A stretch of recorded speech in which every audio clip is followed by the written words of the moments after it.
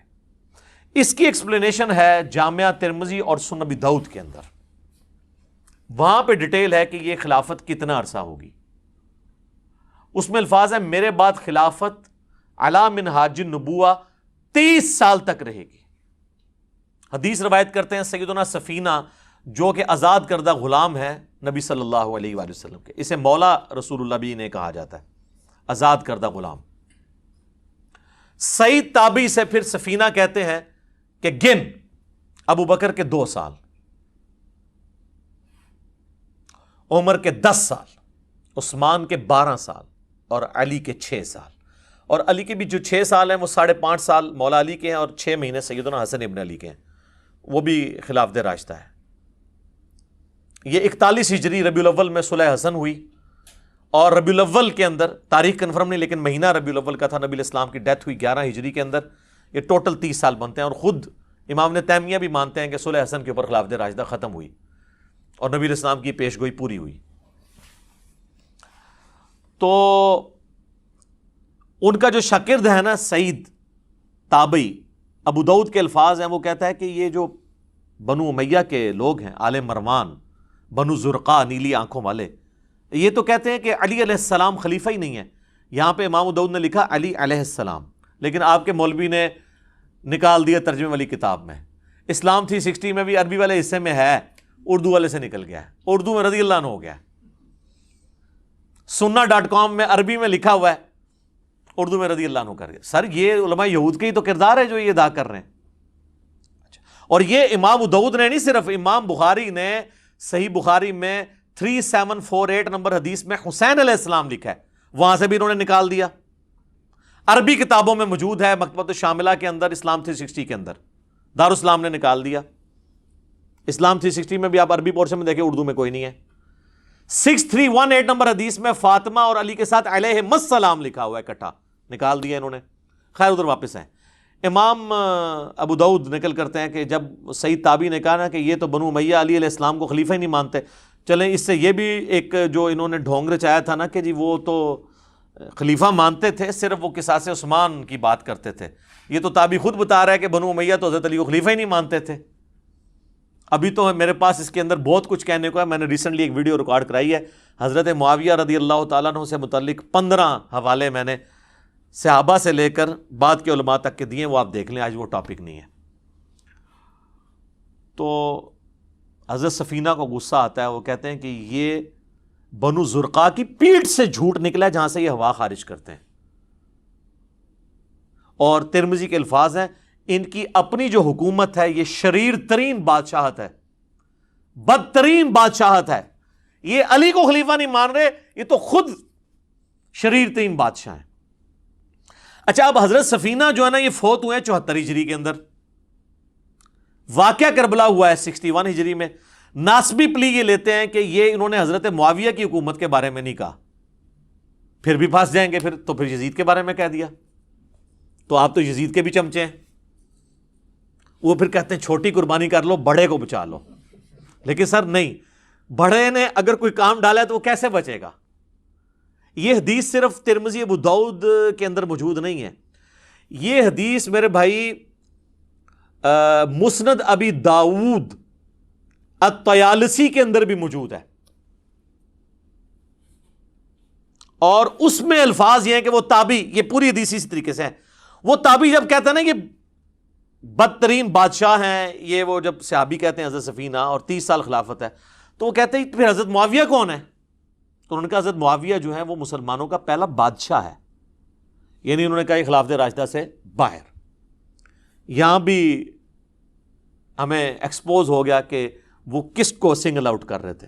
ابھی بھی تسلی نہ ہو تو اس کا ایک اور طریق ہے المصنف ابن ابی شیبہ کے اندر, اس میں الفاظ ہیں کہ یہ بنو امیہ بدترین بادشاہت ہیں اور ان کا پہلا بادشاہ معاویہ ابن ابی سفیان ہے.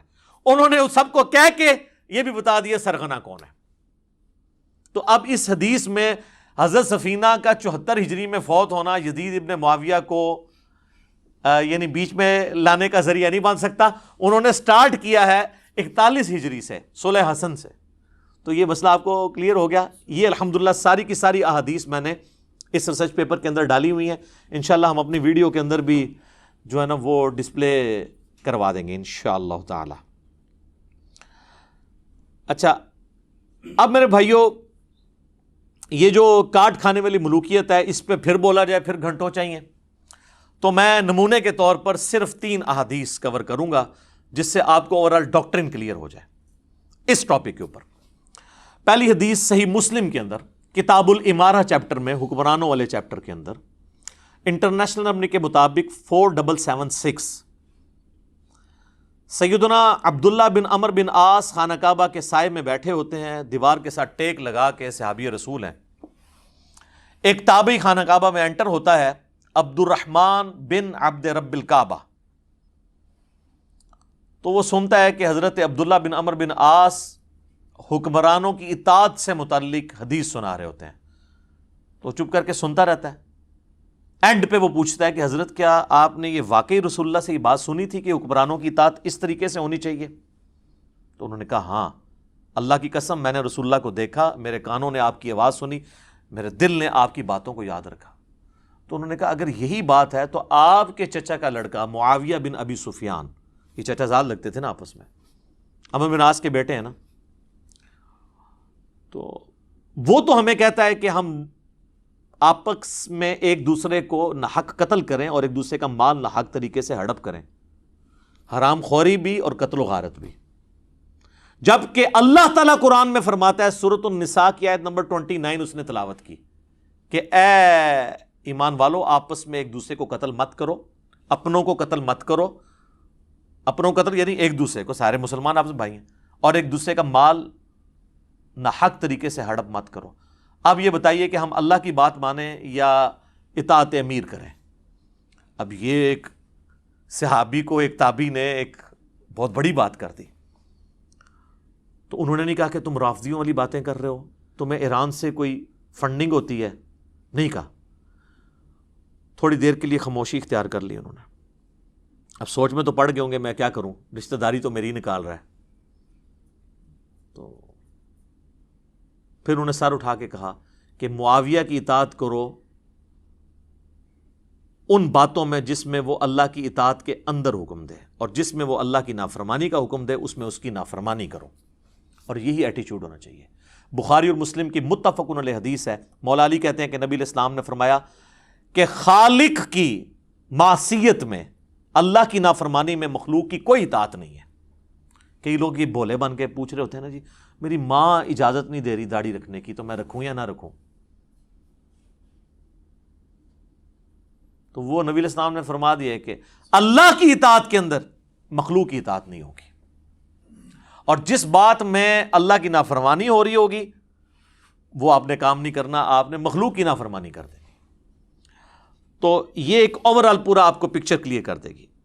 ایک اور حدیث، اچھا یہ تینوں کی تینوں حدیثیں صحیحین میں، بلکہ ابھی تک آپ دیکھ رہے ہیں ساری مشہور کتابوں سے۔ دوسری حدیث صحیح بخاری میں 4108، تحکیم کے بعد جب حضرت معاویہ رضی اللہ تعالیٰ عنہ مدینہ شریف آتے ہیں، یہ فتح الباری میں پورا اس کا سیاق و سباق موجود ہے کہ کس موقع پہ ہوا۔ تو بخاری کے الفاظ ہیں کہ حضرت معاویہ وہاں پہ ایک خطبہ دیتے ہیں، اور سیدہ حفصہ جو حضور علیہ السلام کی زوجہ اور ہماری ماں ہیں ام المؤمنین، وہ اپنے بھائی عبداللہ بن عمر سے کہتی ہیں کہ جاؤ، حضرت معاویہ آئے ہیں اور وہ خطبہ دے رہے ہیں، تم جا کے خطبے میں شریک ہو، یہ نہ ہو کہ تمہاری غیر موجودگی کو کچھ اور ہی سمجھ لیا جائے کہ کچھ سازش ہو رہی ہے۔ تو وہ چلے گئے۔ اس سے یہ بھی پتا چلا کہ وہ جانا نہیں چاہتے تھے، تبھی بھیجنا پڑا نا، ظاہر ماں بھی تھی، ام المومنین ہونے کی وجہ سے وہ بڑی بہن بھی تھی۔ عبداللہ بن عمر جب وہاں پہنچے تو حضرت معاویہ نے خطبے میں بات کرتے ہوئے کہا کہ تم میں سے جس کو اس امر خلافت کی خواہش ہے نا، تو وہ اپنا سینگ اٹھائے، اپنا سر اٹھائے، میں اس کے باپ سے بھی زیادہ خلافت کا حقدار ہوں۔ اب یہ باتیں چپ کر کے حضرت عبداللہ بن عمر سنتے رہے، یہاں تک تو کلیئر نہیں کہ انہوں نے کس کو یہ ٹونٹ کروائی ہے، لیکن اسی حدیث میں آگے آتا ہے کہ حبیب بن مسلمہ تابعی کہتے ہیں کہ جب مجمع چھٹ گیا تو میں نے عبداللہ بن عمر سے کہا کہ حضرت آپ نے معاویہ کو اسی وقت کیوں نہیں جواب دیا؟ تو پتہ چل گیا وہ کس کے باپ کو کہہ رہے تھے۔ سیدنا عمر کی توہین وہ شخص کر رہا ہے کہ جو حضرت عمر کے دور میں رومن امپائر گری، اس رومن امپائر میں شام میں انہوں نے حکومت قائم کی ہے، اور وہ محنتیں کن کی ہیں؟ حضرت عمر کی۔ تو جن لوگوں کو ابو بکر اور عمر کا لحاظ نہ ہو، انہوں نے مولا علی کا لحاظ کہاں سے کرنا ہے؟ سیدھی سی بات ہے۔ تو عبداللہ بن عمر کہتے ہیں کہ میں نے ارادہ تو کیا کہ میں اپنی گوٹ کھولوں، یوں کر کے احتبا کر کے دونوں گھٹنوں کو یوں لے کے بیٹھے تھے، اور میں اسے وہیں بھرے مجمع میں جواب دوں کہ تجھ سے زیادہ خلافت کا حقدار وہ ہے کہ جس نے تم دونوں باپ بیٹا ابو سفیان سے اور معاویہ سے رضی اللہ عنہما، ہم تو احترام سے ہی نام لیں گے، ظاہر ہے صحابیت تو ہے، تم باپ بیٹا سے جنگ کی ہوئی ہے جب تم دونوں کافر تھے اور ہم مسلمان تھے، یعنی تم لوگ جونیئر مسلمان ہو، طلقاء ہو، فتح مکہ پہ مسلمان ہوئے ہو، اور آج ہم سینئر مسلمانوں کو کہہ رہے ہو تم لوگوں کے ساتھ تو ہم جنگیں لڑ چکے ہیں، تم لوگوں کو ہم نے مار مار کے اسلام میں داخل کیا۔ ظاہر ہے کہ وہ مارے کھائی ہیں تو پھر آہستہ آہستہ ان کو ہوش آئی ہے نا کہ اسلام کا پلڑا بھاری ہو گیا۔ پھر عبداللہ بن عمر کہتے ہیں کہ پھر مجھے جنت کی نعمتیں یاد آ گئیں، پھر میں فتنے کے ڈر سے خاموش ہو گیا۔ حبیب بن مسلمہ کہتے ہیں کہ عبداللہ بن عمر نے خاموش ہو کے اپنی جان بھی بچا لی، اپنی عزت بھی بچا لی۔ ایک ماموں نے دوسرے ماموں سے اپنی جان اور عزت بچا لی، کہتے ہیں نا خال المومنین۔ اچھا عبداللہ بن عمر خال المومنین نہیں ہے؟ عبد الرحمن بن ابی بکر خال المومنین نہیں ہے اور محمد بن ابی بکر خال المومنین نہیں ہے. ہمارے باقی سارے خال المومنین کو ایک خال المومنین سے تکلیفیں اٹھانی پڑی ہیں. تو یہ حدیث کے الفاظ بتا رہے ہیں کہ اس وقت فریڈم آف ایکسپریشن کو کس طریقے سے غصب کیا جاتا تھا. اچھا یہ جو حضرت عبداللہ بن عمر کے الفاظ ہیں نا یہ بڑے انٹلیکچوئل ہیں, کیونکہ یہی الفاظ حضرت عمر نے بھی یوز کیے تھے. اور حضرت عمر کا آپ ویژن دیکھیں, انہوں نے پہلے یہ چیز بتا دی تھی. صحیح مسلم کے اندر ایک حدیث ہے, میں نے ریسرچ پیپر میں ڈالی ہے, انٹرنیشنل نمبر ہے 1258. حضرت عمر نے اپنی شہادت سے کچھ عرصہ پہلے جمعے کا خطبہ دیا اور انہوں نے رسول اللہ کا ذکر کیا, پھر حضرت ابوبکر کا ذکر خیر کیا, اور پھر فرمایا کہ میں نے خواب دیکھا ہے کہ مجھے ایک مرغے نے 3 ٹھونگے ماری ہیں اور میں اس کی تعبیر یہ کرتا ہوں کہ ان قریب مجھے قتل کر دیا جائے گا. اچھا انہوں نے کہا کہ بعض لوگ مجھے مشورہ دے رہے ہیں کہ میں اپنا کسی کو جانشین مقرر کر دوں, لیکن میرا کوئی ایسا ارادہ نہیں ہے, اللہ اپنے دین کو برباد نہیں ہونے دے گا. پھر انہوں نے کہا کہ اگر میری موت جلدی واقع ہو گئی حادثاتی طور پر تو میری طرف سے یہ حکم ہے کہ خلافت کا فیصلہ صرف ان 6 لوگوں میں طے ہوگا جن سے رسول اللہ اپنی وفات تک راضی رہے. اور بخاری میں الفاظ ہیں 3700 نمبر حدیث میں کہ خلافت کا معاملہ ان 6 بندوں سے باہر نہیں آنا.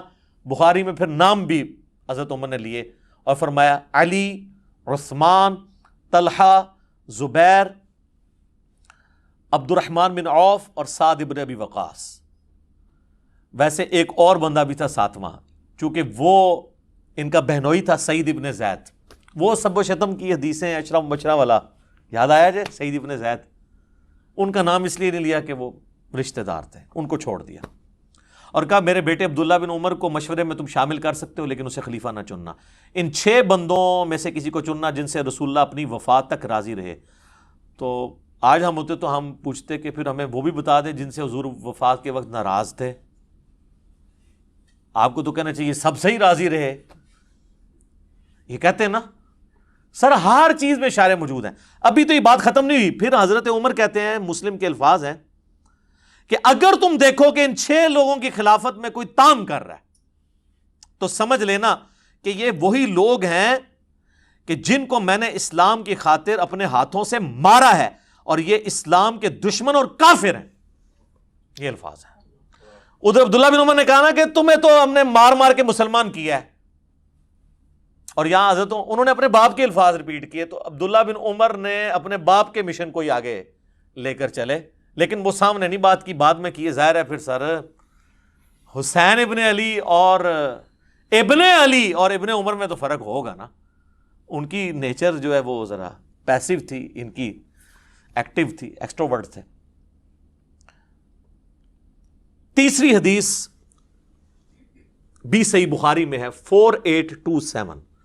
اور سر یہ آپ کو میں یعنی to cut the story short, میں یعنی امیر شام کے دور کے اندر آپ کو 2 مثالیں پیش کی. اب ان کے بالکل دور اینڈ ہونے والا ہے, چونکہ میں نے تو آنا ہے ان کے صاحبزادے کی طرف, لیکن یہ تو ناانصافی ہے کہ صاحبزادے کے پیچھے باقیوں کو چھپا دیا جائے.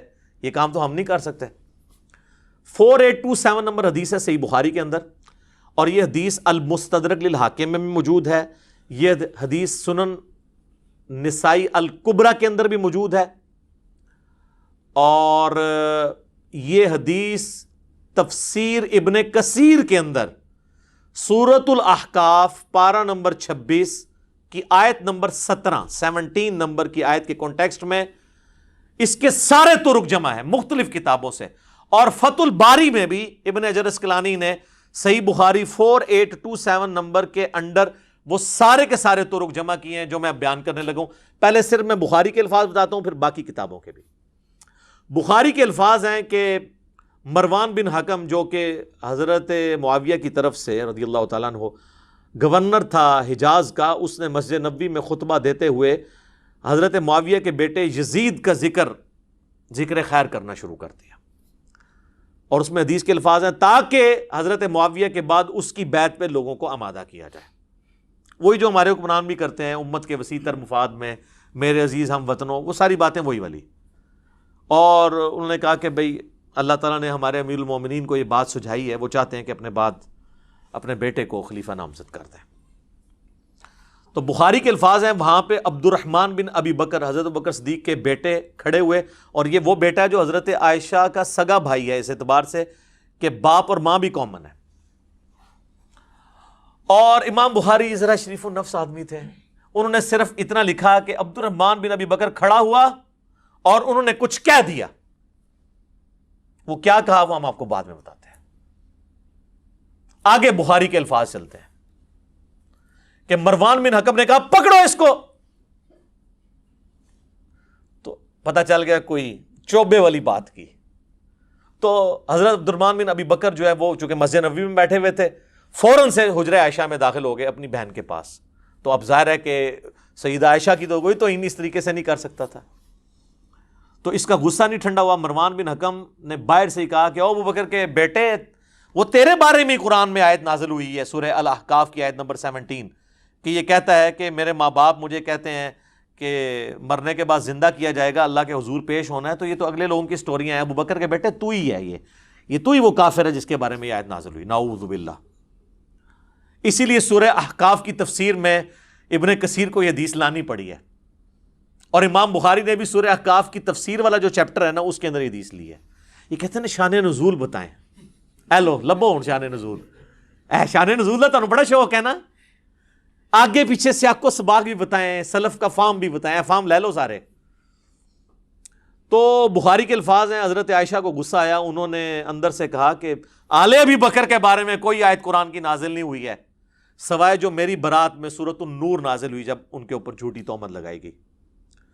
بخاری کی حدیث ختم. لیکن یہ حدیث المستدرک للحاکم میں، سنن نسائی الکبریٰ کے اندر، طبرانی کے اندر، اور فتح الباری میں شرح میں یہ ساری ابن حجر نے جمع کی. اور سب سے بڑھ کر آپ ہر بندے کے پاس تفسیر ابن کثیر سافٹ کاپی آپ ڈاؤن لوڈ کر لیں، موجود ہے. سورہ احقاف پارہ نمبر 26 آیت نمبر 17 کی تفسیر میں انہوں نے سارے طرق ایک جگہ جمع کر دیے، کوئی آپ کو ڈھونڈنے نہیں پڑنے. تو اب آپ فیلنگ دا بلینک سنیں. وہ جو ہے نا کہ مروان نے جو خطبہ دیا تو اس خطبے میں یہ بھی الفاظ تھے کہ ہمارا امیر المومنین اپنے بیٹے کو بنانا چاہتا ہے. تو ابو بکر نے بھی تو عمر کو بنایا ہی تھا نا. تو حضرت عمر کو ابو بکر کے بیٹے تھے. تو پھر ظاہر ہے کہ ابو بکر کے بیٹے کو تو غصہ آنا تھا نا کہ نام تو میرے باپ کا لے رہا ہے اور مثال کتنی غلط فٹ کر رہا ہے. تو وہ کھڑے ہو گئے. امام بخاری نے کہا کچھ کہا، باقی کتابوں میں پھر ان حدیث کی کتابوں میں آتا ہے، حاکم میں، سنن نسائی الکبریٰ میں، کہ انہوں نے کھڑے ہو کر کہا کہ سیدھا سیدھا کہا کہ تیرا امیر المومنین کیسر و کسرا، رومنز اور پرشین امپائر کے جو بادشاہ اور شہنشاہ تھے نا، وہ ملوکیت ان کے طریقے پہ چلنا چاہتا ہے، ابو بکر و عمر کے طریقے پہ نہیں. ورنہ تو ابو بکر کا طریقہ یہی والا تھا تو پھر عبد الرحمن بن ابی بکر بیٹھا ہوتا نا خلافت کے اوپر، اور حضرت عمر کا طریقہ ہوتا تو عبداللہ بن عمر بیٹھا ہوتا رضی اللہ عنہم اجمعین وعلیہم السلام اجمعین. تو اس پہ ان کا پکڑو اس کو. اور پھر آگے آتا ہے کہ حضرت عائشہ نے حجرے سے کہا اسکت، خاموش ہو جا.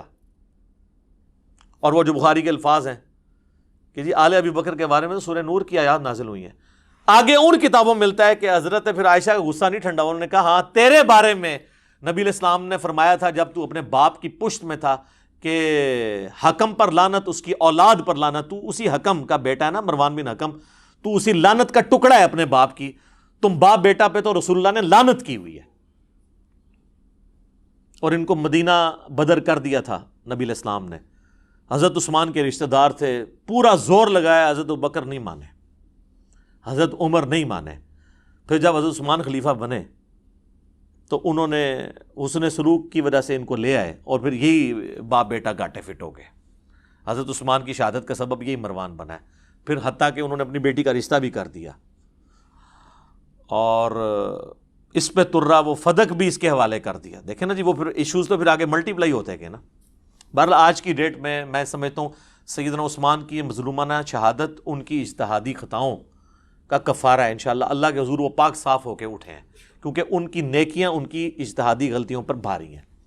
یہ اجتہادی غلطیاں میں لفظ استعمال کر رہا ہوں، کسی کو شاید یہ برا لگ رہا ہو کہ جی اجتہادی غلطی کیوں کہہ رہا ہے. اس لیے کہ اوورآل ان کا جو سٹانس ہے نا وہ ریلیجن کو سپورٹ کرنے والا ہے. اگر وہ نہ ہوتا تو میں اس کو پھر فاش غلطی کا لفظ بول دیتا, لیکن میں نہیں بولتا. تو اس حدیث کے اندر یہ لعنت کے الفاظ, بلکہ مسند ابی یعلا کے اندر اس کو سپورٹیو ایک حدیث ہے کہ حسن و حسین بیٹھے ہوئے تھے علیہم السلام, اور مروان مدینے کا حاکم خطبہ دے رہا تھا, اور اس نے اس میں کہا کہ اہل بیت تو ہے ہی لعنتی لوگ, نعوذ باللہ. تو حضرت حسین سے پھر صبر ہوتا تھا, تو انہوں نے کہا ہم تو لعنتی نہیں ہیں, ہماری شان میں تو قرآن میں آیات ہیں, البتہ تو اور تیرے باپ کے اوپر نبی علیہ السلام نے لعنت فرمائی تھی. تو یہ جو روایتیں ہیں نا, اس کو سپورٹیو کئی ایک روایتیں ہیں کہ یہ لعنتی لوگ تھے. لعنت عربی میں کہتے ہیں اللہ کی رحمت سے دور لوگ, یا اس کو آپ ہماری زبان میں کہتے ہیں منحوس لوگ, نحست پہ ہی جنا ہوتے. ٹھیک ہے, یہ آپ کو پتا چل گیا کہ یہ کہتے ہیں نا جی وہ یعنی بڑا مشورہ ہوا, یہ وہ جی اتنے صحابہ نے بیعت کر لی تھی, یہ کس طریقے سے یہ تحفہ مسلط ہوا ہے امت کے اوپر. کئی ایک ٹاپکس ہیں, میں اس کو پھر اب کنکلوژن کی طرف لے کے آتا ہوں. ایک کتاب ہے امام ابن ابی عاصم کی, پہلے 300 سال میں حدیث کی کتاب ہے کتاب الاوائل, جس میں انہوں نے وہ ساری حدیثیں جمع کی ہیں اور روایتیں, جس سے یہ پتہ چلتا ہے کہ دنیا میں پہلے کام کون کون سے ہوئے. مثلا وہ ترمذی کی روایت لے کے آئے ہیں, اس کے اندر اپنی سند سے, امام ترمذی کے تو وہ محتاج نہیں اس کے لیے کیونکہ ان کے زمانے کے ہیں, کہ سب سے پہلے اللہ نے قلم کو پیدا کیا. کتاب الاوائل وہ کتاب جس میں اول جو کام ہوئے ہیں وہ سارے جمع ہوئے. اسی میں وہ حدیث لے کے آیا کہ سب سے پہلے بیٹھ کے خطبہ دیا حضرت معاویہ رضی اللہ تعالیٰ عنہ نے. اچھا, اسی میں لے کے آئے کہ نبی علیہ السلام نے فرمایا میری امت کا پہلا شخص جو میری سنت کو بدل دے گا وہ بنو امیہ سے ہوگا. اب شیخ زبیر صاحب نے اپنی زندگی میں پورا زور لگایا کہ وہ اس حدیث کو فٹ کریں یزید بن معاویہ پہ, لیکن میں ان کے ساتھ ایگری نہیں کرتا تھا اس حوالے سے. شیخ البانی نے بہرحال اس کو جس پہ فٹ ہوتی تھی اسی پہ فٹ کیا. شیخ البانی نے یہ حدیث لی سلسلہ حدیث صحیحہ میں, اس کی وجہ سے یہ حدیث انٹرنیشنل ہو گئی. کتاب الاوائل کو تو چند لوگ جانتے ہیں, لیکن سلسلہ حدیث صحیحہ تو سارے لوگ جانتے ہیں. اس میں یہ حدیث شیخ البانی لے کے آئے, تو اس کے اندر پھر انہوں نے کمنٹس کیے کہ اس شخص سے مراد وہ شخص ہو سکتا ہے جس نے خلافت کے انتخاب کے طریقے کو بدل دیا اور اسے ملوکیت بنا دیا. تو وہ کون ہوا پھر؟ حضرت معاویہ رضی اللہ تعالیٰ عنہ. نام نہیں لکھا, لیکن انہوں نے اشارہ چھوڑ دیا کہ کس نے سنت کا طریقہ بدلا. اچھا, انہی چیزوں کو سپورٹیو پھر کئی ایک حدیثیں ہیں. صحیح بخاری میں حدیث ہے, سیدنا ابو ہریرہ کہتے ہیں کہ میں نے نبی صلی اللہ علیہ وآلہ وسلم سے 2 پیالے لیے, ایک تو میں نے تمہیں ظاہر کر دیا یعنی شریعت کا علم, دوسرا اگر میں تمہارے سامنے ذکر کروں تو میری شہرک کاٹ دی جائے. وہ صوفیاء کہتے ہیں وہ علم لدنی تھا. تو حضرت ابو ہریرہ تو کسی سلسلے میں نہیں آتے, کو بات وہ کریں کو فٹ بھی بیٹھتی ہو, پھر آپ کے تو تصوف کے سلسلے وہاں سے جانے چاہیے. وہ حضرت ابو ہریرہ نے خود بتا دیے کہ وہ کون سی چیزیں تھیں.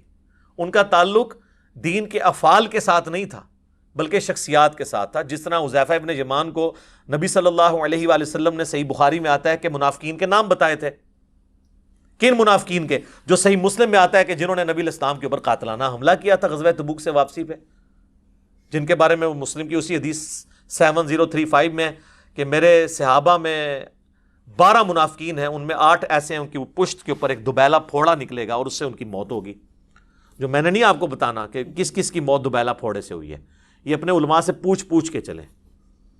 ٹھیک ہے, تو اس بخاری کی حدیث میں آتا ہے کہ حضرت ابو ہریرہ کہتے ہیں دوسرا میں ظاہر کر دوں تو میری گردن کاٹ دو.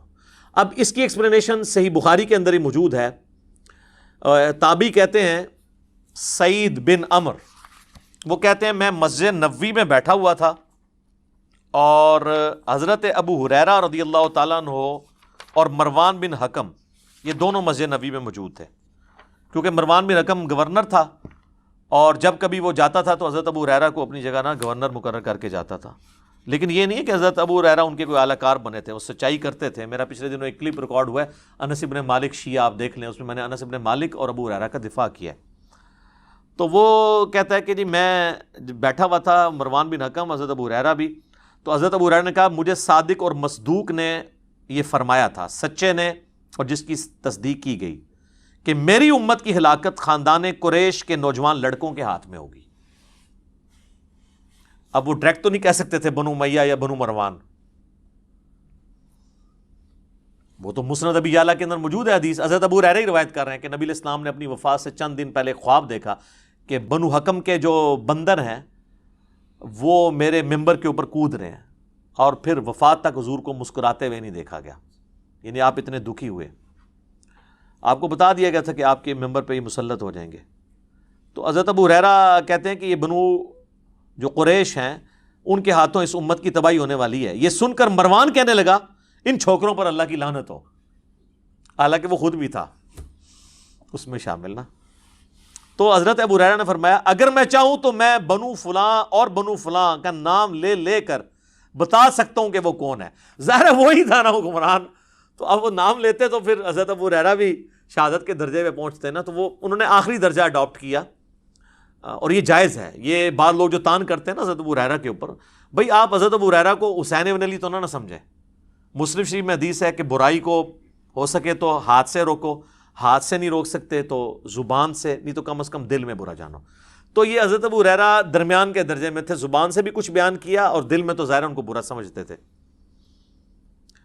تو کہتے ہیں میں چاہوں تو فلاں فلاں بتا سکتا ہوں. راوی حدیث کہتے ہیں جب وہ لوگ شام کے حکمران بن گئے تو میں اپنے دادا اس سعید تابعی کے ساتھ بنو مروان کے پاس جایا کرتا تھا. تو میرے دادا جان جب ان کم عمر لڑکوں کو حکمران دیکھتے تھے تو کہتے تھے مجھے لگتا ہے یہ وہی لڑکے ہیں جن کا ذکر حضرت ابو ہریرہ کیا کرتے تھے. اچھا اسی حدیث کے اندر موجود ہے، وہ حدیث کا راوی کہہ رہا ہے.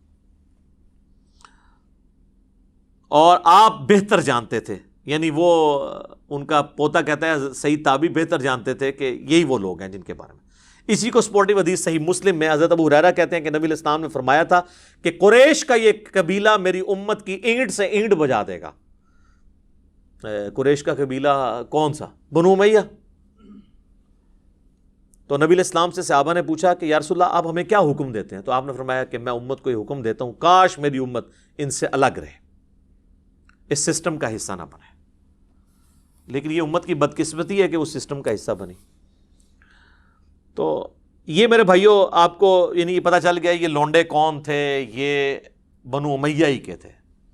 ایون یہ جو ابن حجر اسقلانی نے فتح الباری میں انہی احادیث کی شرح کے اندر لکھا ہے کہ ان لونڈوں میں پہلا لونڈا جو ہے وہ یزید ابن معاویہ ہے. اب میرے بھائیوں اس کو میں کنکلوڈ کرتا ہوں. آخر میں یزید ابن معاویہ کے دفاع کے اندر جو کچھ وہ باتیں کرتے ہیں اور اس کے کچھ کالے کرتوت، 3 کالے کرتوت اس کے بتاؤں گا، اور 7 دوزخ کے دروازوں کی نسبت سے. سورہ ہجر میں ہے نا کہ دوزخ کے دروازے 7 ہیں. 7 جھوٹے دفاع جو بڑے بڑے کیے جاتے ہیں نا یزید کے بارے میں، وہ میں مختصراً کور کروں گا. اگرچہ میں پہلے کر چکا ہوں. اچھا میں یہاں پہ آپ کو ضمناً بتا دوں، کربلا کو آپ نے سمجھنا ہے تو 20 گھنٹے کم از کم چاہیے، یا آپ ڈائریکٹ اس پمفلٹ کو آپ پڑھ لیں. میری 3 نشستیں ضرور دیکھیں. مجلس نمبر 28، مجلس نمبر 63 اور مجلس نمبر 80، یہ 3 مجالس آپ دیکھ لیں. اور چوتھا ایک لیکچر ہے جس میں 100 کوسچنز ہیں، علی الاحسن نقوی نے مجھ سے 1 to 1 کیے ہیں، 157 A اور B. تو یہ آپ کو سارے معاملات انشاءاللہ تعالیٰ کلیئر ہو جائیں گے. اور یہ نہ سمجھیے گا یہ کوئی آج کا موضوع ہے، یہ شروع سے ہمارے ائمہ ڈسکس کرتے رہے ہیں. المصنف ابن ابی شیبہ میں باقاعدہ آخری چیپٹر ہے جنگ جمل صفین اور نہروان کے اوپر، الگ سے چیپٹرز موجود ہیں. یہ کہتے ہیں نا سلف کا فہم دکھائیں کہ اس کو موضوع بنایا ہو. بھائی امام ابن ابی شیبہ جو بخاری مسلم کے استاد ہیں، اور مسلم میں 1500 حدیثیں ابن ابی شیبہ سے لی ہیں امام مسلم نے. انہوں نے چیپٹر باندھے ہیں جنگ جمل صفین اور نہروان کے اوپر، اور وہ چیپٹر ہم نے اپنی ویب سائٹ کے اوپر اپلوڈ کیا ہوا ہے ریسرچ پیپر نمبر 5C کے عنوان سے. وہ آپ دیکھ سکتے ہیں. 187 احادیث اور آثار اس میں جمع کیے ہیں. اور یزید کے اوپر تو چند بڑے محدثین میں سے محدث جن کی ابن تیمیہ بھی تعریف کرتے ہیں. اگر ابن تیمیہ کسی کو سنی مان رہا ہے تو اب سنیت کا سرٹیفکیٹ تو اور کسی سے لینے کی ضرورت نہیں ہے، اور امام مان رہا ہے ان کو. ابن کثیر بھی، امام زہبی بھی. وہ ہیں امام ابن جوزی، المتوفا 597 ہجری. یہ شیخ عبد القادر جیلانی المتوفا 561 ہجری کے شاگرد بھی ہیں ابن جوزی، اور یہ فوت ہوئے 597 میں. انہوں نے کتاب لکھی ہے الرد علی المتعصب العنید المانع من ذم یزید، یہ اس سرکش اور ضدی کا رد ہے جو یزید کی مذمت کرنے کو منع کرتا ہے۔ ان کے زمانے میں ایک ناصبی تھا عبد المغیث، تو اس کے رد میں ابن جوزی نے ایک کتاب لکھی، الحمدللہ اس کا اردو ترجمہ بھی ہو چکا ہے کئی سال پہلے ہماری ویب سائٹ کے اوپر بکس والے پورشن میں، ادر بکس میں آپ جائیں تو 9 نمبر پہ یہ بک ہے، ڈاؤن لوڈ کریں، 160 پیجز ہیں، اردو میں ترجمہ ہوا ہے، دیوبندیوں نے کیا ہے، شاہ نفیس اکیڈمی سے شائع ہوا ہے، اور وہ شاہ نفیس رحمہ اللہ تعالیٰ بڑے حسینی منہج کے تھے، جن کی ہم نے منقبت بھی ابو بکر عمر عثمان و علی کی شان میں پڑھوائی تھی، انہوں نے اس کا ترجمہ کروایا تھا۔ پی ڈی ایف آپ کو مل جائے گا، 160 صفحے ہیں، اس میں سے پہلے 80 صفحے تمہیدن ہیں، یزید کو پورے کا پورا انہوں نے احادیث کی کتابوں میں ننگا کیا ہے، اور اگلے جو 80 صفحے ہیں وہ کتاب کا ترجمہ ہے، اور یقین کریں وہ آپ پڑھیں، انہوں نے کوئی لحاظ نہیں کیا ابن جوزی نے، حتیٰ کہ انہوں نے حضرت معاویہ رضی اللہ تعالی عنہ کے پیچھے جو یزید کو چھپایا جاتا تھا انہوں نے اس کے اوپر بھی اپنا قلم نہیں روکا، اور انہوں نے بڑے سخت باتیں کی ہیں جو میں یہاں کرنے کی ضرورت نہیں سمجھتا۔ وہ لوگ کہتے تھے نا جی ان کے بارے میں ہادی اور مادی والی روایت ہے، حالانکہ وہ روایت ہی فٹ نہیں بیٹھتی، میرا یوٹیوب پہ کلپ بھی دیکھ لیں کہ حضرت معاویہ ہادی اور مادی تھے۔ تو اس پہ پھر ابن جوزی نے کامنٹس کیے ہیں کہ اس کے پیچھے تم یہ کہو گے وہ جو کچھ کریں گے وہ ٹھیک ہوگا، اور پھر ضروری نہیں ہوتا کہ نبی علیہ السلام جو بھی دعا کریں وہ قبول ہو۔ تو ڈھکے چھپے الفاظ میں انہوں نے بہت کچھ لکھا ہے، وہ آپ پڑھ لیں، ابن جوزی۔ اور اس کتاب کی تعریف ابن تیمیہ نے بھی کی ہے، ابن کثیر نے بھی کی ہے کہ یہ یزیدیوں کے رد میں، ناصبیوں کے رد میں یہ کتاب بڑی زبردست ہے۔ تو آپ اس کو ڈاؤن لوڈ کر سکتے ہیں، ہارڈ کاپی اس کی آپ کو نہیں ملے گی کیونکہ انہوں نے چھاپنا بند کر دی ہے، ظاہر ہے اس طرح یعنی یہ عام کتابیں بکنے والی نہیں ہے، تو ہماری ویڈیوز کی برکت سے اب عام ہو رہا ہے۔ ویسے سافٹ کاپی آپ ڈاؤن لوڈ کریں، اور ہمارا ریسرچ پیپر تو اس سے بہت اوپر ہے اللہ کے فضل سے، کیونکہ یہ تو پوری ڈاکٹرن کو کور کرتا ہے۔ تو وہ ابن جوزی کی کتاب آپ پڑھیں گے تو آپ کو پتہ چل جائے گا۔ باقی میں نے اس پمفلٹ کے اندر بھی کور کیا ہے کہ 3 اس کے سیاہ کارنامے جو بڑے بڑے ہیں نا، جو تاریخ کی کتابوں میں نہیں، بخاری مسلم کے اندر رپورٹ ہوئے ہیں۔ پہلا، خانہ کعبہ کے اوپر حملہ، عبداللہ بن زبیر کو شہید کرنے کے لیے، کامیاب تو نہیں ہوا، بعد میں وہ شہید ہوئے عبد الملک بن مروان کے دور کے اندر، لیکن یہ غلاف کعبہ کا شہید ہونا یزید ابن معاویہ کے دور کے اندر خانہ کعبے پہ حملہ کر کے اس کی حرمت کو پامال کرنا، یہ صحیح مسلم میں حدیث موجود ہے 3245 نمبر۔ دوسرا واقعہ ہرہ، کیونکہ جب سیدنا حسین شہید کر دیے گئے تو اہل مدینہ نے بیعت یزید کی توڑ دی، انہوں نے کہا اب کون سا خیر باقی رہ گیا، تو اس کے ریونج میں یزید نے چڑھائی کر دی مدینے کے اوپر۔ جو یہ کہتے ہیں جی وہ یہ تاریخی باتیں ہیں جی، 600 صحابیات جو ہیں وہ نعوذ باللہ ان کے ساتھ بدکاری ہوئی اور صحابہ قتل ہوئے، مسجد نبی میں گھوڑے باندھے گئے، اس کو تو چھوڑ دیں سر، آپ انکار کریں واقعہ ہرہ ہوا ہی نہیں ہے، پھر ہم آپ کو کہیں گے بخاری مسلم میں واقعہ ہرہ موجود ہے، ٹھیک ہے۔ بخاری میں یہ حدیث 2601 2959 4024 4906، مسلم 3339 3319 3323 سے جو ہے ٹیٹرا 3 تک، جس میں یعنی اہل مدینہ سے ریلیٹڈ احادیث بھی موجود ہیں کہ جو اہل مدینہ کو ڈرائے گا دھمکائے گا اس پہ اللہ کی لعنت، اللہ کے فرشتوں کی لعنت، تمام لعنت کرنے والوں کی لعنت، جو مدینے میں بدعت جاری کرے گا اس پہ اللہ کی لعنت، اللہ کے فرشتوں کی لعنت، تمام لعنت کرنے والوں کی لعنت، اللہ تعالیٰ نہ اس کو کوئی فرض قبول کرے گا قیامت والے دن، نہ کوئی نفل قبول کرے گا۔ واقعہ ہرہ کا ذکر موجود ہے، یزید نے قتل عام کیا، اور یہ واقعہ ہرہ اتنا سینسٹیو واقعہ ہے کہ اس کے اوپر پردہ ڈالا ہی نہیں جا سکتا۔ کہتے ہیں سلف کا فہم یہی وہ واقعہ ہے جس کی وجہ سے امام احمد بن حنبل نے یزید کے اوپر بڑے سخت کامنٹس کیے تھے، کیونکہ اس میں تو کئی صحابہ شہید ہوئے ہیں۔ وہی ابن جوزی کی کتاب کے اندر پوری سند کے ساتھ امام ابن جوزی نے الرد علی المتعصب العنید المانع من ذم یزید میں احمد بن حنبل کا قول نقل کیا، اور شیخ زبیر لزئی رحمہ اللہ تعالیٰ نے اسی کتاب سے حوالہ لیا ہے، بلکہ میری ویڈیو میں انہوں نے 1 to 1 مجھے پڑھ کے بھی بتایا تھا، اس وقت صرف عربی میں کتاب تھی۔ ابن جوزی نے اس کتاب میں نقل کیا ہے کہ امام اہل سنت احمد بن حنبل المتوفی 241 ہجری نے اپنے شاگرد سے فرمایا، ابن یحییٰ کو، جب اس نے یزید ابن معاویہ کے بارے میں پوچھا تو احمد بن حنبل کہنے لگے یزید وہی ہے جس نے مدینے والوں کے ساتھ وہ کرتوت کیے جو اس نے کیے۔ میں نے پوچھا اس نے کیا کیا؟ فرمایا اس نے مدینے کو لوٹا میں نے پوچھا کیا ہم یزید سے کوئی حدیث لے سکتے ہیں؟ فرمایا یزید سے حدیث مت بیان کرو، اور کسی کے لیے جائز نہیں کہ وہ یزید سے کوئی ایک حدیث بھی بیان کرے۔ میں نے پوچھا جب یزید نے یہ سب حرکتیں کی تھی تو اس کا ساتھ کس نے دیا تھا؟ تو انہوں نے فرمایا اہل شام نے۔ یہ کہتے ہیں جی کوفی تھے حضرت حسین کو شہید کرنے والے۔ بھئی وہ کوفہ کے اگر الفاظ بخاری میں آتے ہیں کہ عبداللہ بن عمر نے کہا کہ جب ان سے مکھی اور مچھر کا مسئلہ پوچھا گیا، انہوں نے کہا تم لوگ یہ بات کرتے ہو، تم نے تو حسین ابن علی کو شہید کر دیا، جن کے بارے میں نے نبی علیہ السلام سے خود سنا تھا کہ حسن و حسین دنیا میں میرے دو پھول ہیں، بخاری میں حدیث ہے۔ وہ کہتے ہیں وہ کوفیوں کو انہوں نے کہا۔ سر ظاہر ہے کہ کوفی انڈر کس کے تھے؟ آج اگر کوئی کہتا ہے پنجاب پولیس، تو گورنمنٹ آف پاکستان کے انڈر ہے نا، یہ تو نہیں کہا جائے گا کہ پنجاب پولیس کا پرائم منسٹر سے کوئی تعلق نہیں ہے۔ تو کوفہ ایک صوبہ تھا شام کا، تو ڈائریکٹ عبید اللہ ابن زیاد کو گورنر کس نے لگایا ہوا تھا؟ یزید ابن معاویہ نے۔ وہ کہتے ہیں جی وہ پتہ ہی نہیں چلا جی، وہ بس مار دیا، بعد میں یزید بہت پچھتایا۔ اچھا جی پچھتایا، پھر اس نے عبید کو قتل کروا دیا قصاصاً، اس کو گورنری سے ہٹا دیا؟ نہیں۔ اور یہ تو بخاری کے اندر ہے، یہ تیسرا سیاہ کارنامہ جو قتل حسین والا ہے، کربلا کا ذکر کہتے ہیں جی بتائیں تو یہ بخاری کے اندر 3748 نمبر حدیث، جس میں حسین علیہ السلام برأس الحسین امام بخاری نے لکھا ہے، جو انہوں نے عربی میں رکھا اور اردو سے ترجمے سے ہی نکال دیا۔ اسلام 360 میں بھی عربی میں لکھا ہے حسین علیہ السلام، اردو میں رضی اللہ عنہ کر دیا ہے۔ سننا.com پہ لکھا ہے علیہ السلام عربی میں، اردو میں رضی اللہ عنہ کر دیا۔ تو یہ بخاری میں کربلا کا ذکر اس حوالے سے موجود ہے، ترمذی میں بھی ہے، ترمذی میں 3778 ہے کہ جب حسین ابن علی کا سر کاٹ کر عبید اللہ ابن زیاد کے سامنے تشت میں لایا گیا، والعیاذ باللہ تعالی، اللہ کی لعنت ہو، تمام فرشتوں کی لعنت، تمام لعنت کرنے والوں کی لعنت، جن لوگوں نے حسین ابن علی کے ساتھ یہ سب کچھ کیا، آمین۔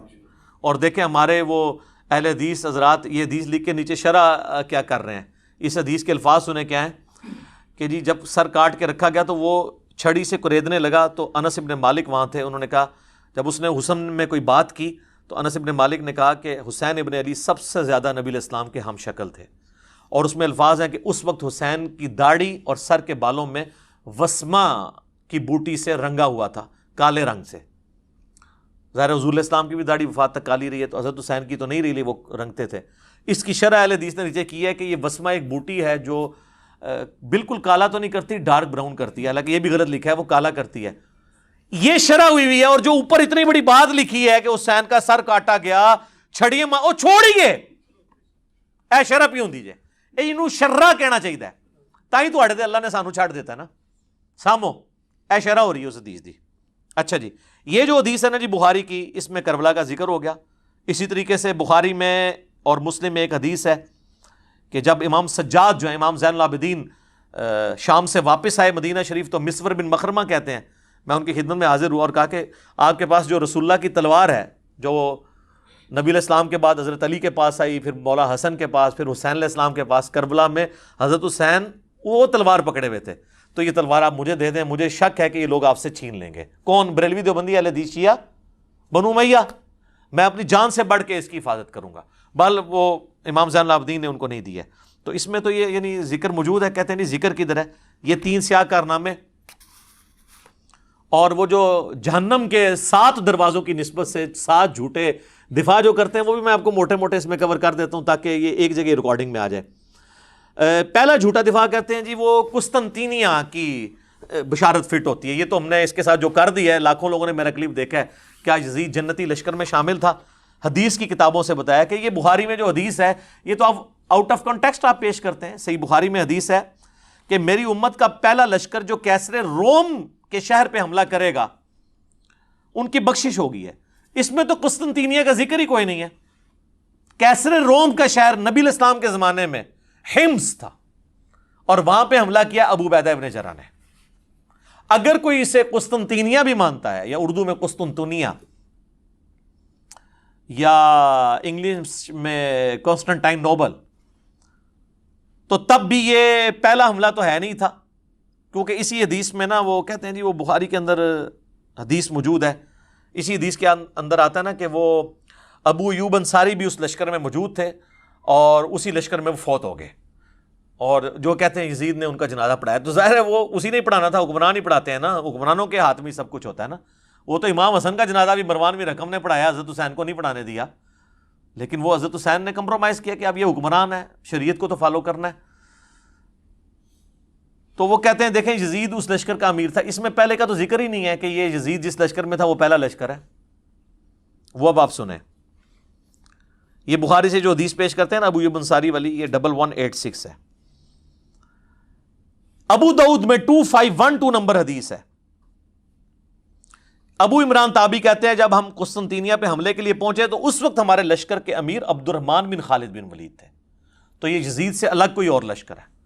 اور اس میں سیدنا ابو ایوب انصاری نے ہمیں ایک آیت کی تفسیر سمجھائی, اور پھر وہ اللہ کی راہ میں مسلسل جہاد کرتے رہے حتیٰ کہ آخر میں قسطنطینیہ میں دفن ہوئے.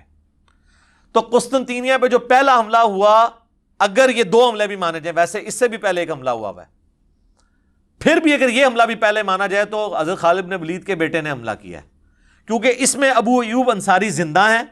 اور بخاری میں جس حملے کا ذکر ہے جس میں یزید ابن معاویہ تھا, اس میں ابو ایوب انصاری 54 ہجری میں فوت ہوئے ہیں. وہ آخری حملہ تھا. ویسے اس کے بعد بھی حملے ہوئے ہیں, وہ تو پھر ہوتے رہے ہیں, حتیٰ کہ جا کے یہ سلطان محمد فاتح نے آ کے فتح کیا ہے, جو آپ ارطغرل دیکھ رہے ہیں آج کل. یہ 7واں سلطان ہے, اسی کی ارطغرل کی اولاد میں سے. یہ تو جا کے پھر 8ویں 9ویں صدی ہجری کے اندر آ کے فتح ہوا ہے. تو بہرحال بشارت حملہ کرنے والے کے لیے تھی. تو یہ تو فارغ ہوا ان کا دفاع. دوسرا کہتے ہیں جی یزید جی تابعی ہے. اس پہ میں وہ الیاس گھمن صاحب والا جواب دوں گا, انہوں نے بڑا پیارا جواب دیا. انہوں نے کہا تابعی کہتے ہیں اتباع کرنے والے کو, صحابی صرف صحبت سے ہو جاتا ہے, لیکن تابعی کسی صحابی کی صحبت سے نہیں ہوتا جب تک وہ صحابہ کا پیروکار نہ ہو. تو انہوں نے کہا کہ یزید ابن معاویہ تو تابعی ہے ہی نہیں ہے, کیونکہ انہوں نے اتباع تو صحابہ کی نہیں ہے. ایسے بہت پیارا جواب دیا ہے, زبردست. انہوں نے کہا تابعی تو ہوتا ہے اتباع کرنے والا, اس کے تو سارے کرتوت ہی برے ہیں. اچھا, تو اگر یہ تابعی ہے تو پھر سر حجاج ابن یوسف صحابہ کا قاتل, وہ بھی تابعی ہوا پھر. اور خوارج کلمہ گو اہل قبلہ تو تھے, وہ بھی سارے تابعین ہوئے. یہ سب فراڈ ہے. اس طریقے سے نہیں ہوتا کہ آپ چیزیں بنانا شروع کر دیں. اور اسی میں وہ حدیث بھی لیتے ہیں ترمذی سے کہ نبی علیہ السلام فرمایا جس نے مجھے دیکھا اسے آگ نہیں چھوئے گی, جس نے اس کو دیکھا اسے آگ نہیں چھوئے گی, جس نے اس کو دیکھا. وہ کہتے ہیں دیکھیں صحابہ تابعین تبع تابعین تک یہ چیز جاتی ہے تو سارے بخشے ہوئے. تو سر جتنے بڑے بڑے کذاب قسم کے احادیث میں راوی ہیں نا, زیادہ تر وہ قانوناً تابعین کے اندر موجود ہیں. خوارج بھی اس کے اندر آ جائیں گے تو ساروں کو بشارت ہوگی. پھر وہ کہیں گے نہیں. اب حجاج ابن یوسف کا تو دفاع کر نہیں سکتے, کہ مسلم شریف میں حدیث ہے کہ بنو ثقیف کے اندر ایک ظالم اور ایک کذاب پیدا ہوگا, اور اسما بنت ابی بکر کہتی ہیں کہ ظالم حجاج تو ہے. تو جب حجاج کو اسما بنت ابی بکر کہہ رہی ہیں تو ان کو آگے سے حجاج کو کہنا چاہیے تھا نہیں میں تو تابعی ہوں, میرے پہ تو آگ حرام ہے. اسما یہ آپ کیا باتیں کر رہی ہیں, آپ دیکھیں آپ صحابی ہیں, میں نے آپ کو دیکھ لیا, میں ابھی تابعی ہو گئی ہوں, آگ ختم ہو گئی. وہ ایڈی گل حجاج نو بھی سمجھ سی جی ناسبیر نہیں سمجھ کہ ایویں نہیں کوئی ہو جاتا تابعی تے ویکھ لیا. اچھا جی, تیسرا وہ کہتے ہیں جی حضرت علی کا جو بیٹا ہے محمد بن حنفیہ, جو حنفیہ نامی ایک عورت جس سے شادی کی تھی حضرت علی نے سیدہ فاطمہ کی وفات کے بعد, ان سے پیدا, وہ کہتے ہیں وہ تو بڑی تعریف کرتا تھا یزید ابن معاویہ کی. اچھا جی کدھر لکھا ہے, کس حدیث میں؟ نہیں ان کی باتیں حدیثوں میں, وہ کہتے ہیں وہ ابن کثیر میں, جسے عربی میں البدایہ والنہایہ کہتے ہیں, اس میں موجود ہے. ہاں جی دکھائیں, دکھا نہیں آپ کو سکتے, وہ اس قابل ہی نہیں دکھائیں, کیونکہ اس میں محمد بن حنفیہ کے پاس عبداللہ بن مطیع صحابی آتے ہیں. محمد بن حنفیہ تابعی ہے, عبداللہ ابن مطیع صحابی وہ ہے جسے گھٹی حضور نے خود دی ہوئی ہے, جونیئر صحابہ میں سے صلی اللہ علیہ وآلہ وسلم رضی اللہ تعالیٰ عنہ. اور وہ کہتے ہیں محمد بن حنفیہ سے کہ آپ کیوں چپ کر کے بیٹھ گئے ہیں, آپ کا بھائی حسین قتل ہو گیا ہے اس یزید کی وجہ سے, تو آپ اس کے خلاف کھڑے ہوں, قیام کریں. تو محمد بن حنفیہ کہتے ہیں کہ بھائی, اور عبداللہ ابن مطیع کہتے ہیں کہ اس کے کرتوت تو ایسے ہیں کہ آسمان سے پتھر برس پڑے, جو اس کے کرتوت ہیں برے. کہتے ہیں جی وہ شرابی, اور اس میں شرابی کے الفاظ بھی ہیں اور باقی الفاظ بھی. وہ کہتے ہیں جی کہاں لکھا ہوا ہے؟ تو وہ محمد بن حنفیہ کہتے ہیں کہ نہیں بھائی, میں نے تو جتنے دن میں اس کے پاس رہا ہوں, میں نے تو اس کے اندر کوئی چیز نہیں ایسی دیکھی, میں نے تو اسے نماز کا پابند اور سنت کا عامل پایا ہے. جن کے آباء و اجداد سنت کو توڑنے والے ہیں ان کا وہ کہتے ہیں سنت کا عامل پایا ہے. تو وہ کہتے ہیں دیکھیں محمد بن حنفیہ نے توثیق کر دی اس کو. ویسے میں نے ایلبریٹ کیا ہے. پھر وہ باقیوں نے کہا حضرت جتنے دن آپ وہاں رہے ہیں نا اتنے دن آپ نے اس کو ایسا پایا, یعنی اتنے دن وہ پگڑی بن کے نماز پڑھتا رہا رفع دین نال. پہلے تو نہ رفع دین کرتا سی, ننگے سر ہی پڑھتا سی نماز, یعنی وہ لبادے اڑے ہوئے ہوتے ہیں نا انہوں نے. تو یہ تو جتنے دن آپ رہے ہیں اتنے دن اس نے سر ڈھانپ کے نماز پڑھی ہے. تو عبداللہ بن مطیع صحابی ہے اور مومن انفیہ تابعی ہے. جب صحابی اور تابعی کا قول ٹکرائے تو کس کی بات مانی جائے گی؟ صحابی کی. تو مومن انفیہ کا تو قول فارغ ہو جاتا ہے پھر. اسی لیے شیخ زبیر علیزئی صاحب نے اپنے رسالے کے اندر یہ لکھا, انہوں نے کہا کہ اگر تم اس روایت کو صحیح مانو گے نا, پھر تو یہ بات ماننی پڑے گی کہ وہ زانی شرابی تھا, کیونکہ ہم تو صحابی کے پیچھے چلیں گے, تابعی کے پیچھے نہیں چلیں گے. تو یہ روایت بھی ان کے گھاٹے خود بخود فٹ ہو جاتی ہے. چوتھی جو ایک چیز ہے دفاع والی, وہ کہتے ہیں صحابہ کرام نے بیعت کر لی تھی. وہ میں آپ کو پہلے ہی کتنا بتا چکا ہوں کہ صحیح بخاری 4827 تلوار کی زور پہ بیعت ہوئی ہے, اور صحیح بخاری 6830 نمبر حدیث میں حضرت عمر نے کہا تھا کہ جس کی زبردستی بیعت لی جائے گی اس کا انجام قتل و غارت ہوگا. یہ تو ٹاپک میں ڈسکس کر چکا ہوں, اب کوئی نہیں کہے گا جی وہ کہتے ہیں عبداللہ بن عمر نے بیعت کی ہوئی تھی جی. تو وہ عبداللہ بن عمر نے شرائط کے ساتھ بیعت کی تھی. اور مجھے بتائیں, وہ کہتے ہیں جی بخاری مسلم میں آتے ہیں عبداللہ بن عمر نہ جا کے نا مدینہ شریف میں لوگوں سے کہتے تھے کہ بیعت نہ توڑو یزید کی. اچھا, وہ جن لوگوں سے جا کے کہہ رہے تھے وہ بریلوی دیوبندی اہل حدیث تھے, شیعہ تھے, یا صحابہ اور تابعین تھے؟ تو ان صحابہ اور تابعین کی قول کی کوئی قدر نہیں ہے. ہم سمجھتے ہیں کہ اس میں عبداللہ بن عمر کا قول شاذ ہے, اکثریت کا وہی موقف تھا. اور پھر عبداللہ بن زبیر جو ڈٹے رہے آخری وقت تک, وہ صحابی نہیں ہے, ایک قول لے لیتے شاذ. او عبداللہ بن عمر تو پھر دیکھ لیں آپ, صحیح بخاری میں آتا ہے عبداللہ بن عمر جو پوری زندگی بنو امیہ کا ساتھ دیتے رہے نیوٹرل بن کے, کبھی ان کا حصہ نہیں بنے, لیکن نیوٹرل بننا بھی ساتھ تھا. آخری عمر میں تو وہ پچھتاتے تھے. صحیح بخاری میں آتا ہے ان کو تو قتل ہی حجاج بن یوسف نے کروایا, ان کے پاؤں میں نیزہ مروا کے. اور المستدرک للحاکم کے اندر آتا ہے کہ عبداللہ بن عمر کہتے تھے مجھے پوری زندگی نہ میں نے کبھی نماز چھوڑی نہ کبھی روزہ, مجھے پوری زندگی کسی نیک عمل کے چھوٹنے کا کوئی غم نہیں ہے, جو مجھے یہ غم ہے کہ میں نے مولا علی کے ساتھ مل کر باغیوں کے خلاف قتال کیوں نہیں کیا.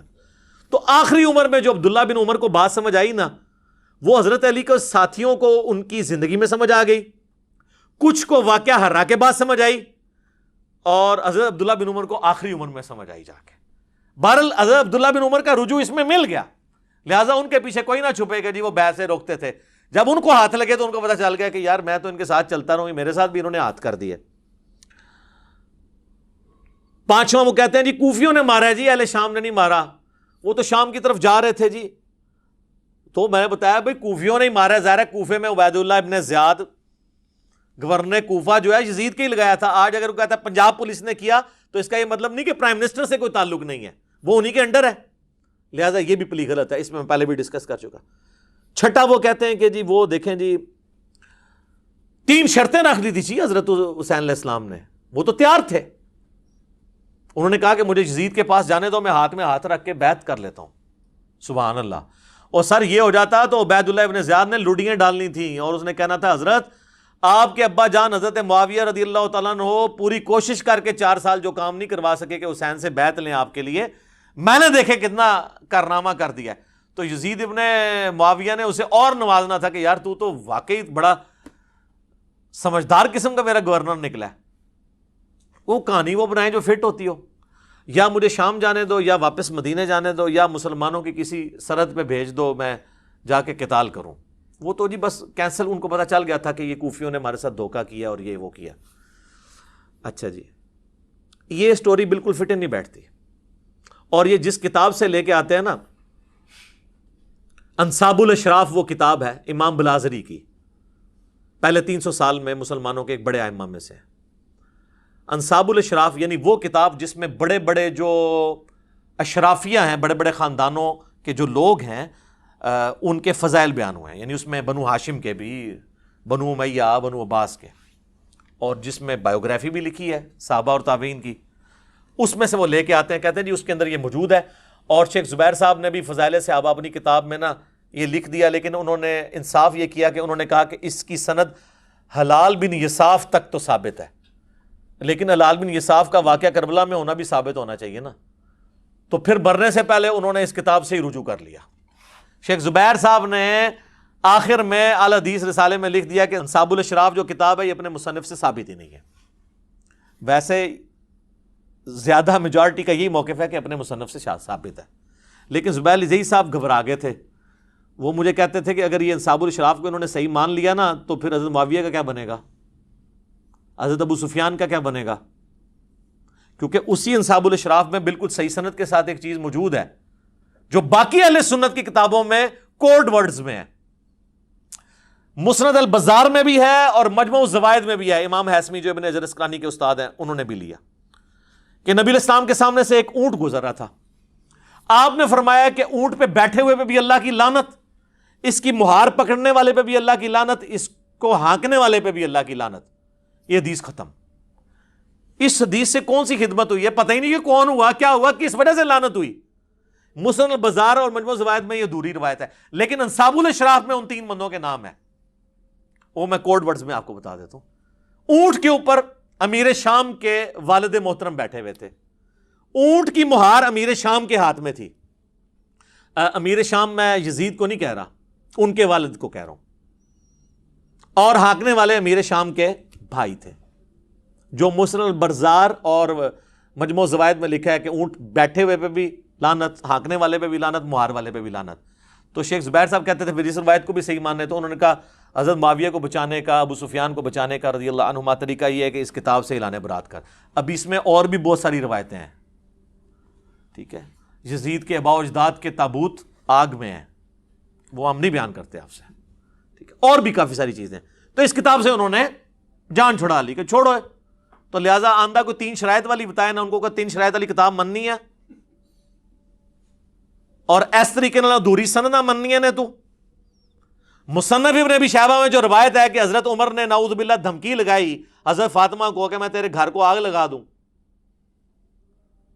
تو وہ ہم کیا کہتے ہیں کہ وہ زید بن اسلم جو ہے وہ حضرت عمر کا غلام جو ہے وہ اس وقت موجود ہی نہیں تھا وہاں پر جب یہ واقعہ ہوا تھا. وہ تو حضرت عمر کی غلامی میں بعد میں آئی. یہ سند منقطع ہے.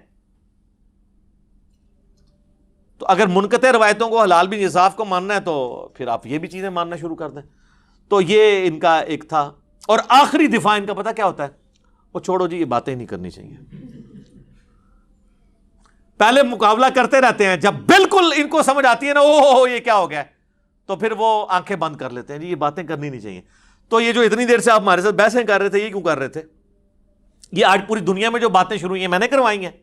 میں نے اشرف جلالی کو کہا ہے کہ وہ بکواس کرے, میں نے آصف الوی کو کہا ہے کہ وہ بکواس کرے, اور اب پورے ملک کے اندر جو ایک آگ لگی ہوئی ہے یہ میں نے تو نہیں کروائی ہے. تو وہ کہ جی قیامت والے دن پوچھا نہیں جائے گا. تو قیامت والے دن تو سر پوچھا جائے گا. المستدرک للحاکم میں حدیث ہے کہ اگر کوئی شخص مقام ابراہیم اور حجر اسود کے درمیان, اور جو دروازہ بھی اسی پورشن میں آتا ہے, پوری زندگی نمازیں پڑھتا رہے اور روزے رکھتا رہے, پھر بھی اللہ سے اس حال میں ملے مرنے کے بعد کہ اس کے دل میں ہم اہل بیت کا بغض ہوا, تو اللہ تعالیٰ اسے ضرور دوزخ میں داخل کرے گا. کہتے ہیں جی پوچھا نہیں جائے گا. صحیح مسلم میں حدیث کیا نہیں ہے 240, علی سے محبت نہیں رکھے گا مگر مؤمن, علی سے بغض نہیں رکھے گا مگر منافق. پوچھا نہیں جائے گا. کیا فضائل صحابہ احمد بن حنبل کی کتاب میں حدیث نہیں ہے کہ میری وجہ سے 2 فرقے جہنم میں جائیں گے اور میری وجہ سے 2 فرقے گمراہ ہوں گے, ایک میری محبت میں غلوف کر کے اور ایک میری دشمنی میں غلوف کر کے؟ پوچھا نہیں جائے گا. وہ جی قرآن میں لکھا ہے تلک امۃ قد خلت لہا ما کسبت ولکم ما کسبتم, سورۃ البقرہ پارہ نمبر 1 کی آخری آیت. وہ آدھی پیش کرتے ہیں, اور وہ تو کہا جا رہا ہے یہودی کہتے تھے ہمیں حضرت ابراہیم کی نسبت حاصل ہے, حضرت ابراہیم کی نسبت سے ہی اللہ تعالیٰ ہمیں چھوڑ دے گا. تو اللہ نے فرمایا کہ ابراہیم اور ان کے ساتھی اپنے نیک اعمال اپنے ساتھ لے گئے. تم سے نہیں پوچھا جائے گا کہ انہوں نے کون سے نیک اعمال کیے, تم سے تمہارے اعمال کے بارے میں پوچھا جائے گا. برے اعمال کا تو ذکر ہی نہیں ہے, ورنہ الفاظ ہوتے علیہا مکتسبت وعلیکم, وہ لہا ما کسبت ولکم ما کسبتم. ظاہر ہے قرآن میں تو مرے ہوئے لوگوں کی برائیاں بیان ہوئی ہوئی ہیں نا. حضرت یوسف کے بھائی قرآن کے نزول کے وقت زندہ تھے, تو ان کی برائی کا ذکر جو ہوا ہے قرآن تو ظاہر ہے ان ساری چیزوں کو ایڈریس کرتا ہے. قرآن کیسے کہہ سکتا تھا کہ مرے ہوئے بندوں کی برائی نہیں؟ اور یہ جو اسماء و رجال کا علم ہے جس کے تحت آپ حدیث کی کتابوں میں راویوں کے اوپر بحثیں کرتے ہیں, یہ تو سارے مرے ہوئے لوگوں کی غیبت ہو رہی ہوتی ہے. اور یہ غیبت وہ ہے جو کرنا واجب ہے, نہ کرنے والا گناہگار ہوگا. امام مسلم نے پوری بحث کی ہے اس کے اوپر. تو یہ آخری بہانہ ہے, یہ بھی ان کا بہانہ ختم ہوا ہے, اور خود ساری بحثیں کرتے ہیں. ہمیں کہتے ہیں جی وہ کہ قیامت میں پوچھا جائے گا. تو بھائی پوچھا جائے گا جب ہمارا دوزخ ہمارا دین، ہمارا ایمان ان چیزوں کے ساتھ جڑا ہوا ہے. اور سٹارٹ میں نے غدیر خم، نبی علیہ السلام 3 دفعہ فرما رہے ہیں میں صحیح مسلم میں 4 حدیث ہیں تمہیں اہل بیت کے معاملے میں اللہ کا خوف دلاتا ہوں. تو جب حضور کسی بات سے ڈرا کے جائیں اس کے بارے میں پوچھا نہیں جائے گا؟ آپ اس وقت کہتے ہیں یا رسول اللہ کیوں خوف دلا رہے ہیں، کیڑا پوچھا جانا ہے؟ لگ پتہ جانا ہے تو انشاءاللہ تعالی. ویسے تو ان تبدیلی آ رہی ہے، اب لوگ کتابوں کی طرف آ رہے ہیں. مرنے سے پہلے اے مسلمان کر لے اس پہ غور، کتابوں کا خدا اور ہے، بابوں کا خدا اور. کتابوں کا دین اور ہے، بابوں کا دین اور. کتابوں کا جہاں اور ہے، بابوں کا جہاں اور. کہنے کو تو دین سب کا اسلام ہے، لیکن کتابوں کا جہاں اور ہے، بابوں کا جہاں اور. تو میں اپنی گفتگو کو کنکلوڈ کرتا ہوں 2 اقوال کے اوپر. ابراہیم نخعی 96 ہجری میں فوت ہوئے، تابعی ہیں، بخاری مسلم کے راوی ہیں. ان کا قول صحیح سند کے ساتھ موجود ہے المعجم الکبیر طبرانی کے اندر. وہ کہا کرتے تھے بالفرض میں حسین ابن علی کے قاتلین میں شامل ہوتا اور قیامت والے دن اللہ مجھے معاف بھی کر دیتا اور میں جنت میں بھی پہنچ جاتا، تب بھی میں جنت میں رسول اللہ کے سامنے آنے سے ڈرتا کہ کہیں جنت میں ہی حضور مجھ سے یہ نہ پوچھ لیں کہ تو بھی شامل تھا میرے حسین کے قاتلوں میں. حالانکہ جنت میں پہنچنے کے بعد تو کسی کو ڈر نہیں ہونا چاہیے، جنت سے نکالا نہیں جائے گا. لیکن جو غیرت مند ہوتے ہیں نا ان کو ڈر ہوتا ہے، بے غیرتوں کو نہیں ہوتا. اور بے غیرتوں نے جنت میں جانا بھی نہیں ہوتا. جن کو جنت میں جانے کی ٹینشن ہے نا انہی کو ڈر ہے کہ وہاں پہ حضور ہم سے نہ پوچھ لیں. اور دوسرا امام محمد بن ادریس الشافعی المتوفا 204 ہجری کا مشہور زمانہ شعر جو تمام اسماء و رجال کی کتابوں میں نقل ہوا، ابن تیمیہ نے بھی نقل کیا، ان کے شاگرد امام ذہبی نے بھی نقل کیا. ان کان رفضا حب آل محمد فلیشہد الثقلان انی رافضی. بالفرض اگر اہل بیت کی محبت کا نام رافضی ہونا ہے تو تمام جن و انس اس پر گواہ ہو جاؤ کہ میں رافضی ہوں. اس میں میں نے پھر اسے کمپلیٹ کیا ہے کہ بالفرض اگر رسول اللہ کی محبت کا نام بریلوی ہونا ہے، اگر غلوف کے درجے میں نہ ہو تو میں بریلوی ہوں. اگر صحابہ کرام کے دفاع کا نام دیوبندی ہونا ہے، غلوف کے درجے میں نہ ہو، معصومیت کلیم نہ کر دی جائے تو میں دیوبندی ہوں. اگر کتاب و سنت کو ماننے کا نام اہل حدیث ہونا ہے، اور یہ میرے آنے سے پہلے والے جو اہل حدیث تھے اب تو وہ کتاب و سنت سے ہٹ چکے ہیں، تو میں اہل حدیث ہوں. اور اگر اہل بیت کی محبت کا نام غلوف کے درجے میں اگر نہ ہو، جس میں صحابہ کرام پہ سب و شتم نہ کیا جائے، خلفۂ ثلاثہ کی توہین نہ کی جائے، جس طرح کہ ایران میں بہت اسٹرکٹ ہے اس میں معاملہ، اس کا نام شیعہ ہونا ہے سر ہم شیعہ ہیں. تو یہ صرف سمجھانے کے لیے، میں تو جو ہوں آپ کو پتہ ہے کیا کہ نام ہے بابی، نام ہے بابی، میں ہوں مسلم علمی کتابی. نہ ہم سو کالڈ وہابی ہیں، کوئی علمی بات کرے اسے کہہ دیتے ہیں وہابی ہے، اور نہ ہم بابوں کا دفاع کرنے والے بابی ہیں. اور بابی میں بریلوی، دیوبندی، اہل حدیث، شیعہ اور جتنے دنیا کے فرقے ہیں جو اپنے اپنے بابوں کے دفاع میں کھڑے ہیں وہ سارے ہی بابی ہیں. بلکہ اب وہابی بھی بابی ہو چکے ہیں. وہابیوں کو جب سنایا کہ ان کو کہنے نام ہے بابی، نام ہے بابی، کیونکہ وہ تو اب وہ کتاب و سنت سے تو وہ ہٹ چکے ہیں نا. تو اس کے علاوہ بھی کئی ایک باتیں ہو سکتی تھیں، لیکن یہ نشست متحمل نہیں ہے کہ ہم ڈیٹیلز میں جائیں. باقی میں نے سب کچھ کر دیا. یہ ریسرچ پیپر منگوا کے پڑھیں، آپ مفت ڈاؤن لوڈ کریں ahlsunnatpak.com سے، ڈاک میں منگوا سکتے ہیں. صبح 9 سے شام 5 بجے تک ہمارے اکیڈمی کے نمبر پہ رابطہ کریں 032159000162. بیچ میں نمازوں کا وقفہ، کھانے کا وقفہ آ سکتا ہے، رابطہ کرتے رہیں. کال کریں گے، ٹیکسٹ میسج بھیجنا ہوگا، واٹس ایپ کو انٹرٹین نہیں کیا جائے گا اللہ یہ کہ کبھی کال آ جائے اس پہ. تو میسج واٹس ایپ پہ نہیں بھیجنا. تو یہ ریسرچ پیپر مفت آپ کے گھر میں 12 کا پیکیج، اس کے ساتھ مزید اور ریسرچ پیپر ہیں. ٹوٹل 12 کا پیکیج، 3 اذکار کارڈ اور 9 ریسرچ پیپر بالکل مفت آپ کے گھر آئے گا. صرف TCS کے 300 روپیز آپ نے دینے ہیں. تو انشاءاللہ تعالیٰ آپ کو یہ سارے حقائق پتہ چل جائیں گے، اور آپ کو پتہ چل جائے گا کہ یہ بنو امیہ نے اس امت کے ساتھ کیا کیا ہے. اور یقین جانے کہ یہ اگر ایشو اس وقت گرم نہ ہوتا تو میں نے کبھی بھی یزید کے معاملے میں بات کرنی نہیں تھی. میں یہ سمجھتا ہوں کہ یزید کے معاملے کو اٹھانا ہمارے سنیت کے مقدمے کو کمزور کرتا ہے. اصل مسئلہ یزید سے پہلے بگڑ چکا تھا. وہ لوگ پھر سامنے نہیں آتے ہیں، یعنی بنو امیہ، اور وہ یزید کے پیچھے چھپنے کی کوشش کرتے ہیں. یزید کی تو کوئی اوقات ہی نہیں ہے سر. اس لیے اب آپ دیکھ رہے ہیں کہ وہ کہتے ہیں یار یزید کو اب جو مرضی کہہ لو، ٹھیک ہے. بلکہ اب تو اہل حدیث کے اندر بھی 2 پارٹیاں پیدا ہو گئی ہیں. ٹھیک ہے. تو بہرحال ہم نے کوشش کی ہے کہ ہم کتابی باتیں آپ سے کریں، حکمرانوں کی لکھائی ہوئی تاریخ نہیں بلکہ محدثین کی محنت سے جمع کی ہوئی صحیح الاسناد احادیث. اس میں جو حق بات میں نے کہی اللہ تعالیٰ ہمارے دلوں میں راسخ فرمائے، اور اگر کوئی غلط بات میرے منہ سے نکل گئی تو اللہ تعالیٰ ہمارے دلوں سے اسے دھو دے، ہمیں معاف بھی فرما دے، ہمیں کتاب و سنت کی تعلیمات پر عمل کر کے دوسرے بھائیوں تک پہنچانے کی توفیق عطا فرمائے. سبحانک اللہم و بحمدک، اشہد ان لا الہ الا انت، استغفرک و اتوب الیک. صلاۃ بر محمد و آل محمد، اللہم صلی علی محمد و علی آل محمد و اصحابہ و ازواجہ و اہل بیتہ اجمعین الی یوم الدین، وما علینا الا البلاغ المبین. جزاکم اللہ خیر.